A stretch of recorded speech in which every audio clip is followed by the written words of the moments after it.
എൻ്റെ പേര് സ്വപ്ന ജെയിംസ്. ഇവിടെ മിക്സഡ് ഫാമിംഗ് ആണ് ചെയ്യുന്നത്. വെറൈറ്റി വിദേശത്തു നിന്നുള്ളതും എല്ലാ പലതരം വെറൈറ്റി ഉണ്ട്. അവ കുറച്ചെണ്ണം നമുക്കിപ്പോൾ പരിചയപ്പെടാം.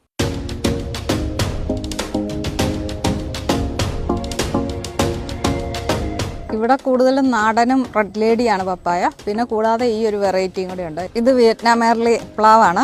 ഇത് നട്ടിട്ട് 4 വർഷമായി. ഒരു 1.5 വർഷം തൊട്ട് ഇത് കായ്ക്കാൻ തുടങ്ങിയായിരുന്നു. ഇത് മൂട്ടിമരമാണ്. ഇത് കാട്ടിലൊക്കെയാണ് ഉണ്ടാകുന്നത്. ഇത് ചതുരപ്പുളിയാണ്, സ്റ്റാർ ഫ്രൂട്ട് എന്ന് പറയും.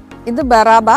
ഇതാണ് കസ്തൂരി മഞ്ഞൾ. ഇത് ഡ്രാഗൺ ഫ്രൂട്ടാണ്. ഇത് വളർത്താൻ നല്ല എളുപ്പമാണ്. ഇത് നാഷണൽ അവാർഡ് ഇന്നോവേറ്റീവ് ഫാർമർ IARAയുടെ കിട്ടിയതാണ് 2021.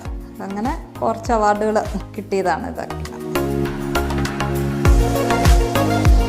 നമ്മൾ ആദ്യം വേണ്ടത് ഒരു ക്ഷമയാണ്. ഇതൊരു സന്തോഷത്തോടു കൂടി ചെയ്യുകയാണെങ്കിൽ നമുക്ക് ഒരു മുളകാണേലും എന്തായാലും കായ്ച്ച്, അല്ലെങ്കിൽ നമ്മളൊരു മരം നട്ടു അത് കായ്ച്ചു വരുമ്പോഴത്തേക്കും നമുക്ക് ഒരു സന്തോഷം